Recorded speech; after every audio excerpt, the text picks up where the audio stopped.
Hypocrisy. Devious duplicity. It has many names and wears multiple faces. As a teenage pastor's kid, it was the primary reason I rebelled down a path of hardcore substance abuse. Throughout the course of my life, just when I thought I'd finally seen every form, I witnessed another facet of it.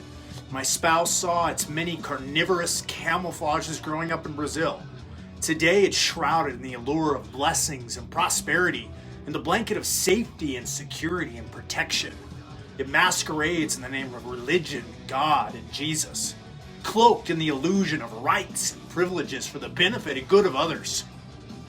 Countless self-proclaimed leaders using the term Christian in their speeches, while their attitudes and actions reveal the likeness of leeches, their God to be money, status, and success. Appealing to the fears and deep-seated desires of listeners' tickled ears, these misleading, malicious marauders mesmerize and plunder the sound logic of their captive audience. It's not just happening in churches. These modern, smooth-talking, snake oil charlatan salesmen are present everywhere, preaching parallel promulgation and prophesying pleasant propaganda from the pernicious pulpits of politics, education, health, business, and economics.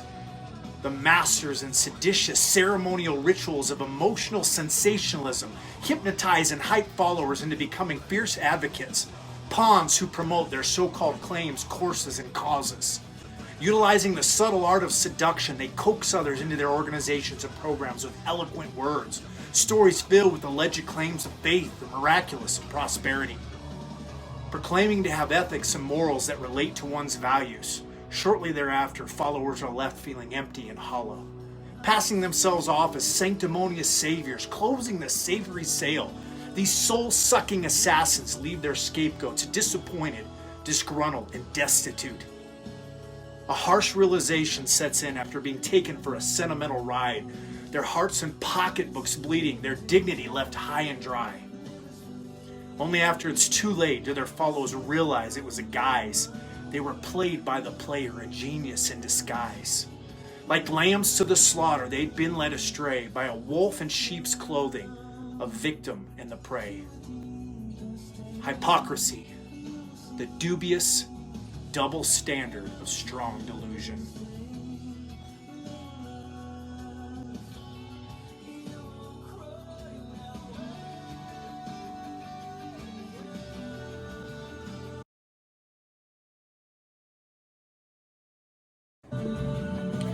Hey there, I'm Caleb Kid Coy, and our world is in peril.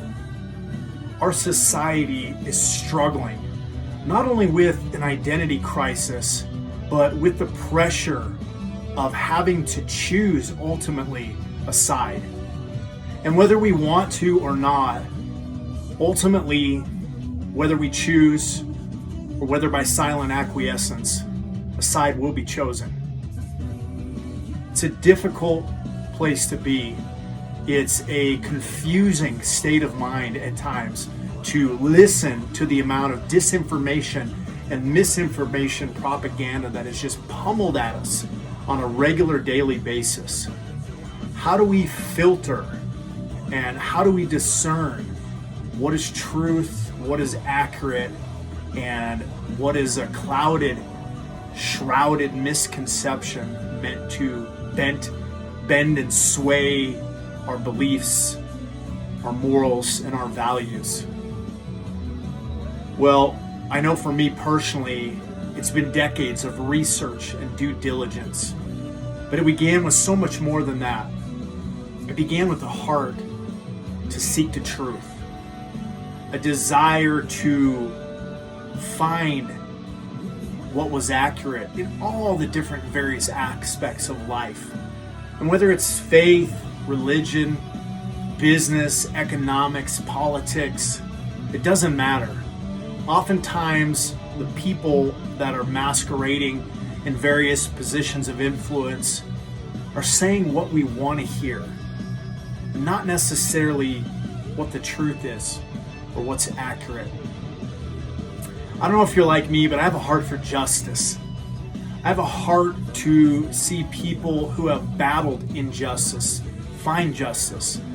And in this day and age, this is not easy. As someone who's went through many of my own battles and struggles and trials, someone who's also been a victim of abuse and religious organizations, and also a victim of fraud, financially, monetarily, I resonate. I understand. I have empathy and compassion for the people who, like me, have been abused and violated.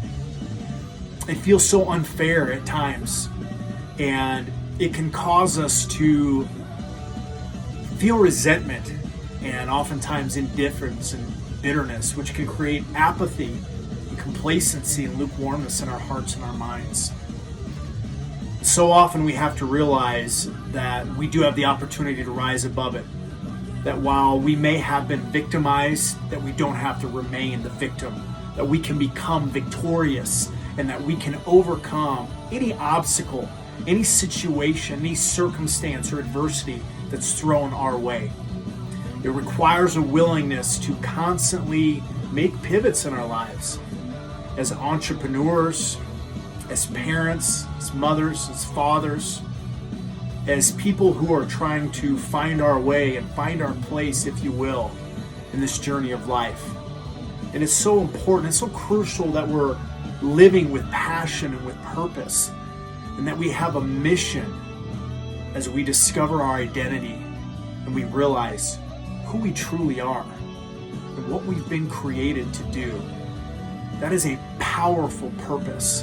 And no matter how many blows we take and how many times we've been knocked down, and I can tell you, our family took some serious blows over the past couple months, and it resulted in a lot of misconception, a lot of rumors being spread about me, and it was an assault on my character and on the nature of my heart, which has always been to serve others and to help others. But there's people out there who don't care about you or me. They don't care about taking advantage of us, our money, our mental state of mind. They don't care about our future legacy. And as someone who's passionate about helping others build their legacy, that's not okay for me. And I'm not going to be a person who stands idly by when injustice is running rampant and people have been victimized and brutally violated and stripped of their rights and their freedoms. Friends, we're living in a critically crucial hour where it's imperative that we be people of action, that we don't stand on the sidelines or sit back and watch, but that we actively choose to stand for what is right, for justice, for truth, and for righteousness. So I encourage you to do just that, and to join the remnant of people who in this hour know that their voices need to be heard. Don't remain silent. Be a voice. Be a beacon in the darkness. Be a light of hope to others who are feeling hopeless.